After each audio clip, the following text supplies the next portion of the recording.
Hey, put the phone down. No, not this video. Keep watching this. I meant the other thing you had open. You know what I'm talking about. You had a list, a whole list. Things to do, emails to send, a life to live, and somehow you ended up here. 40 minutes deep into videos about things that have absolutely nothing to do with your actual life. Welcome to Why Am I Like This Kiosk, the channel that asks the hard questions. Mostly so you don't have to ask them alone at midnight while your to-do list judges you from across the room. Today we're talking about doom scrolling. Not just what it is, but why your brain sprints toward a phone the second something important needs to happen. Because it's not laziness. It's not a character flaw. It's actually a lot more interesting than that, and slightly more uncomfortable. Let's get into it. Part 1. What's actually happening in your brain? First, let's establish something. Doom scrolling is not a you problem. It is an engineering problem, and you are the target. Every app on your phone was designed by very smart, very well-paid people to be more immediately rewarding than anything else you could possibly do. They studied dopamine. They studied attention. They studied what makes a human being physically incapable of putting something down. And then they built it. So when you pick up your phone instead of starting that task, you're not weak. You're just human. Up against the billion-dollar machine that knows exactly which buttons to press. That's not an excuse, by the way. It's context. There's a difference. Here's what's actually happening neurologically. Your brain runs on a reward system. When something feels good, a like, a funny video, a surprising piece of information, it releases a small hit of dopamine. Not a lot. Just enough to make you want one more. This is called a variable reward schedule. It's the same mechanism that makes slot machines addictive. You don't know if the next scroll will be boring or fascinating, and that uncertainty is the whole point. Your brain stays hooked because it's always chasing the next hit. Meanwhile, the task sitting on your desk? It offers delayed reward. Effort now, payoff later. Maybe. Probably. If it goes well. Your brain does the math and picks the phone. Every time. Not because you're broken, because it's doing exactly what brains do. Taking the path of least resistance to the nearest reward. The problem is, the path of least resistance leads directly away from your actual life. Part 2. The real reason you scroll.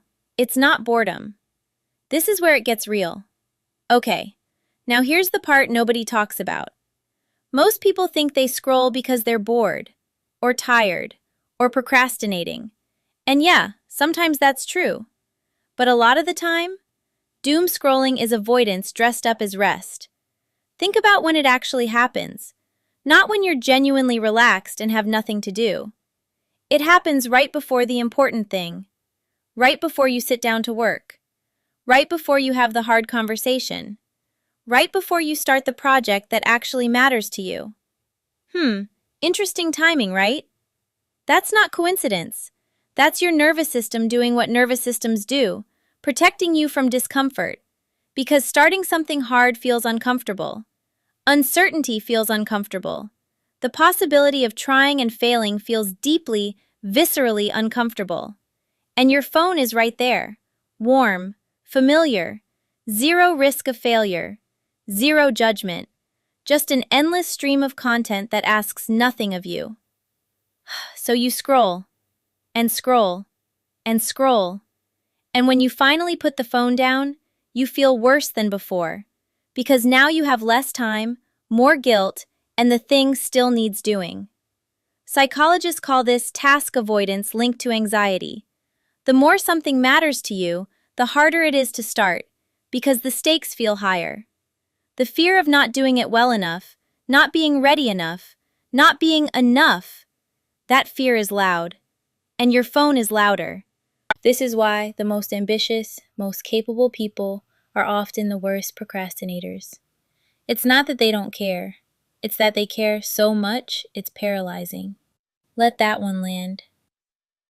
Part 3. The comparison spiral nobody talks about. There's another layer to this. Because doom scrolling isn't just avoidance. It's also comparison. And comparison has a very specific effect on productivity. It kills it. Completely. Almost instantly. You sit down to work on your thing, your project, your goal, your creative idea, and somewhere between intention and action, you open Instagram, or TikTok, or LinkedIn if you really want to feel bad about yourself.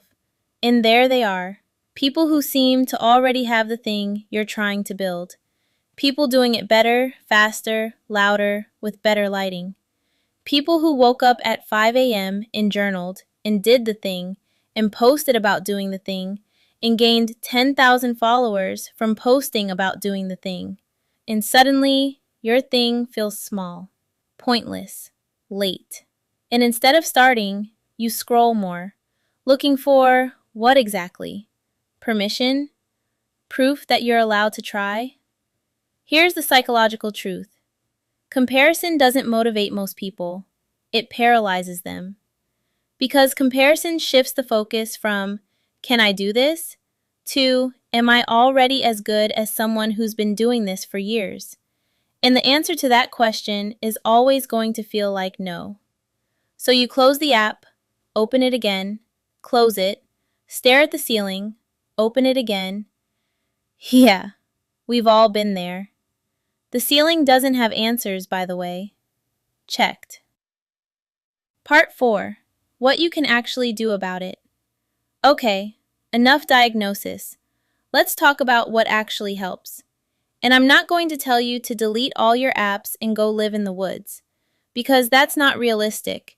And also, the woods have no Wi-Fi, which sounds peaceful until it isn't. First, name what you're avoiding. Before you reach for your phone, ask yourself, what is the thing I'm not doing right now? Say it out loud if you have to. I am avoiding writing the intro to my presentation because it feels hard and I'm scared it won't be good enough. Naming it removes some of the power. You're not lazy, you're scared. That's workable. Second, shrink the start. The reason starting feels impossible is because you're looking at the whole thing. Don't. Look at the next 2 minutes. Open the document. Write one sentence. Put one item in the bag. The brain resists starting, not continuing. Get past the start and momentum takes over. Third, put friction between you and the scroll. Not willpower, friction. Log out of apps so opening them requires effort. Put your phone in another room. Use app timers. Make the path of least resistance slightly less convenient. You don't need to be disciplined. You need the phone to be annoying to reach. Fourth, schedule the scroll. This sounds counterintuitive, but it works. Tell yourself, I will scroll for 20 minutes at 4 p.m. Guilt-free, intentional, fully allowed. What this does is remove the forbidden quality, and forbidden things are always more appealing than permitted ones. Scheduled scrolling becomes less satisfying almost immediately, which is either helpful or disappointing, depending on how you look at it. And fifth, and this is the big one, fix your relationship with discomfort. Because at the root of all of this is a very simple, very human thing. You don't like feeling uncertain or inadequate, and your phone makes that feeling go away temporarily. The long game is learning to sit with discomfort long enough for it to pass, which it always does, every single time. The feeling of starting is always worse than the feeling of having started. Always. So, why do you doom scroll when you have things to do? Because your brain is wired for immediate reward. Because the thing you're avoiding matters to you. Because comparison is loud and starting is quiet. And because someone built an app specifically designed to be more interesting than your real life. And they were very good at their job. But here's the thing. You clicked on this video, which means part of you wanted to understand it, not just do it. And that self-awareness, that's the beginning of actually changing something. Now close the other tabs, go do the thing. You already know what it is. If this hit a little too close to home, drop a comment.